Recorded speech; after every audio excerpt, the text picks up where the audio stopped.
Hello and welcome students, আশা করি তোমরা সকলেই খুব ভালো আছো। জ্ঞানজ্যোতি কোচিং সেন্টার পক্ষ থেকে তোমাদের সবাইকে আরেকবার স্বাগত।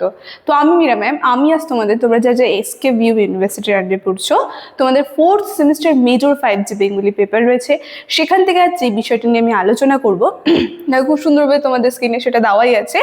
এখানে অলঙ্কারের যে পার্ট আছে তোমাদের বাংলা সিলেবাসে, সেখান থেকে সমাশক্তি অলঙ্কার কাকে বলে, এই টপিকটা নিয়ে কিন্তু আজকের ক্লাসে আমি তোমাদের সঙ্গে আলোচনা করবো এবং বুঝিয়ে দেবো। তোমরা ভিডিওটা কিন্তু অবশ্যই শুরু থেকে শেষ অবধি দেখার চেষ্টা করবে, ঠিক আছে? দেখো,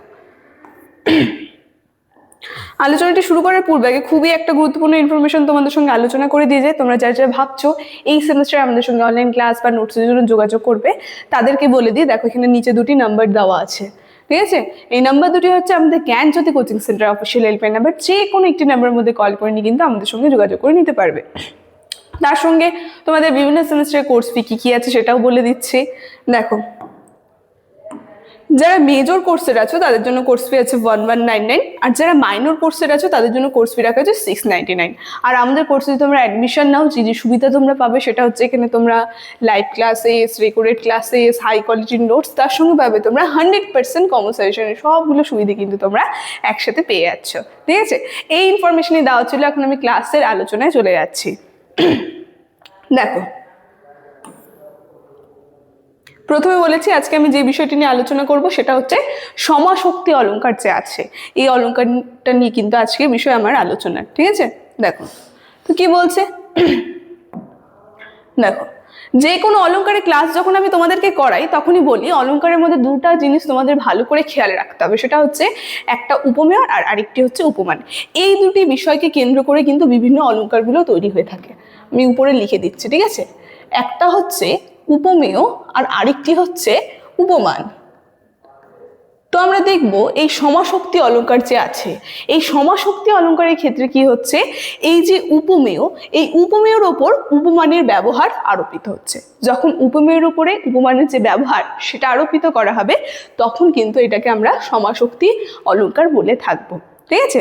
আর কি বলছে তারপর দেখো, এখানে উপমেয়টি সর্বদা অচেতন, তার সঙ্গে জড়বস্তু, এবং উপমানটি সর্বদা সচেতন বলতে সজীব বস্তু, ঠিক আছে? তো উপমেয়টা কিন্তু সর্বদা অচেতন থাকবে, মানে সেটা কিন্তু উল্লেখ থাকবে না লাইনের মধ্যে বা বাক্যের মধ্যে, সেটা কিন্তু আমাদের পাঠ করে বুঝে নিতে হবে। আর সজীব থাকবে উপমান, ঠিক আছে? তো এই বিষয়টা আমরা খেয়াল রাখতে হবে।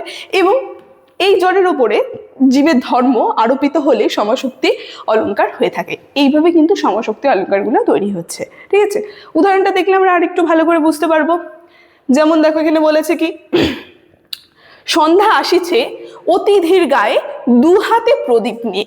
এই যে লাইনটা যে এখানে আছে, সন্ধ্যা আসিছে অতি ধীর পায়ে দু হাতে প্রদীপ নিয়ে, এখানে উপমেয় হচ্ছে হলো সন্ধ্যা, এটা হচ্ছে উপমেয়, ঠিক আছে? আর কি বলছে, উপমান, উপমানটা কিন্তু এখানে উল্লেখ নেই, সেটা আমাদের পাঠ করে বুঝতে হবে। সেই কথাই কিন্তু এখানে বলছে, সন্ধ্যা বলতে মানে একটা গৃহবধূর কথা বলছে, যে গৃহবধূ অতি ধীর পায়ে সে আর কি আসছে দু হাতে প্রদীপ নিয়ে, ঠিক আছে?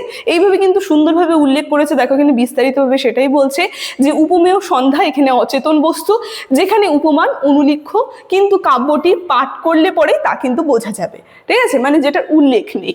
তার সঙ্গে সে হবে একজন গৃহবধূ যে প্রদীপ হাতে ধীর পায়ে আসছে, ঠিক আছে? একটুক্ষণ আগে যে বললাম সন্ধ্যা, তিনি একজন গৃহবধূ হবে যে প্রদীপ হাতে নিয়ে কিন্তু ধীরে ধীরে পায়ে আসছে। এই কাব্যের যে লাইনটা এখানে উল্লেখ করেছে সেটা দেখে আমরা বুঝতে পারছি। তার সঙ্গে কি বলছে, যে এই গৃহবধূর ধর্মই অচেতন বস্তু সন্ধ্যার উপর আরোপিত হচ্ছে। অর্থাৎ কবি এই অচেতন সন্ধ্যাকে সচেতন গৃহবধূ করে তুলছেন।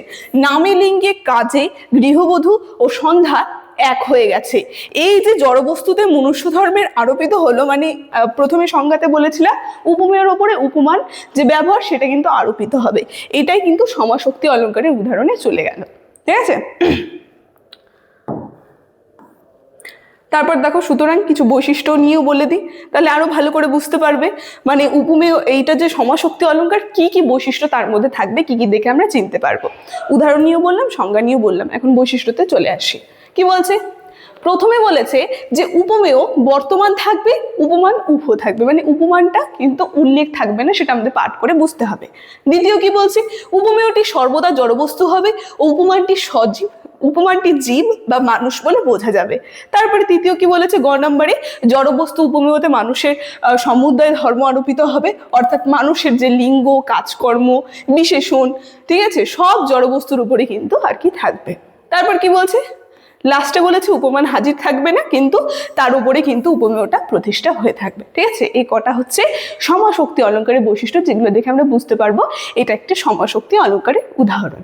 ঠিক আছে, তো আজকে ক্লাস নিয়ে আলোচনা কিন্তু আমার এতটুকুনি ছিল। আলোচনাটা আমি এখানেই শেষ করছি। ভিডিওটি শুরু থেকে শেষ অবধি দেখার জন্য থ্যাংক ইউ।